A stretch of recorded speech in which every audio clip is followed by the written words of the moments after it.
CBI அதிகாரிகள் வந்து Pharaoh focus அப்படிங்கிற ஒரு ஸ்பெஷலான டிவைஸை வச்சு கரூரில் விஜய் அண்ணா பிரச்சாரம் மேற்கொண்ட அந்த வண்டி நின்ன இடத்துல இருந்து இந்த பக்கம் 500 மீட்டர், அந்த பக்கம் 500 மீட்டர், 2 பக்கமுமே மொத்தமாக 1 கிலோமீட்டர் சரௌண்டிங்க்கு ஃபேரோ ஃபோக்கஸ் அப்படிங்கிற ஒரு டிவைஸை வச்சு அந்த இடத்தையெல்லாம் தகவல்கள் சேகரிச்சுட்டு வராங்க.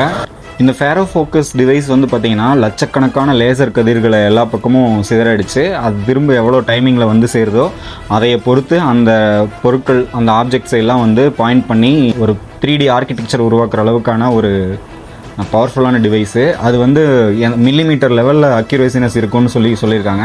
ஸோ அதையெல்லாம் வச்சு யூஸ் பண்ணி அந்த கரூர் துயர் சம்பவம் நடந்த இடத்துல 500 மீட்டர்ஸ் ஓவராலாக 1 கிலோமீட்டருக்கு வந்து அவங்களோட தகவல்களை திரட்டிட்டு வந்துட்டுருக்காங்க. அவங்களோட ஆய்வும் வந்து பயங்கர டெப்த்தாக இருக்குது. இந்த திராவிட கழகத்தை பற்றி பேசினாலே கரண்ட்டு கூட கட் ஆயிடுது.